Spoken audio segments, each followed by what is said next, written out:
अदालत में लड़ाई जिस एजेंसी के जरिए पहुंचाई गई है उसकी जो पूरी मंशा है वो सिर्फ और सिर्फ विपक्ष को प्रताड़ित करने की है। इधर गुजरात में अधिवेशन होता है, राहुल गांधी जी मोडासा पहुंचते हैं और इधर चार्जशीट दाखिल कर दी जाती है। आप क्रोनोलॉजी समझिए ना।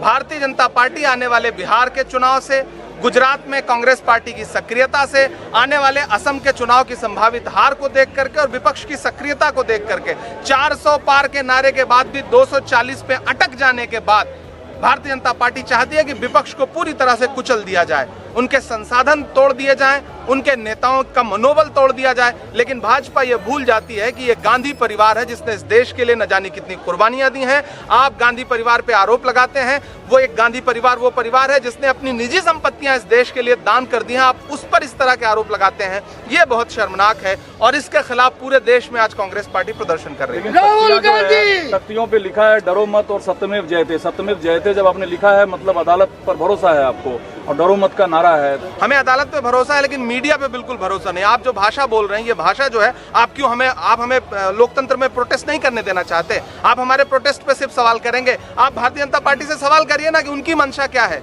गुजरात में अधिवेशन होता है, तुरंत चार्जशीट दाखिल हो जाती है जिसका कहीं दूर दूर तक कोई नाम नहीं था। आप 55 घंटे बुला करके पूछताछ करते हैं। तो दरअसल भारतीय जनता पार्टी की मंशा पे सवाल खड़े करके विपक्ष को आप प्रोटेस्ट भी नहीं करने देना चाहते क्या? हम सत्यमेव जयते का नारा लेकर के प्रोटेस्ट कर रहे हैं ना। हम कौन सा किसी को व्यक्तिगत आक्षेप करता हुआ प्रोटेस्ट कर रहे हैं? हम कह रहे हैं सरकार जो है वो प्रताड़ना की राजनीति कर रही है, विपक्ष की आवाज को चलना चाहती है, राहुल गांधी को डराना चाहती है जो संविधान बचाने के लिए लड़ रहे हैं। लेकिन राहुल गांधी जी खुल के कह रहे हैं, मैं ये नहीं कहता कि मेरा सर न मिलेगा, लेकिन मेरी आंखों में तुझे डर न मिलेगा। आप राहुल गांधी को नहीं डरा सकते।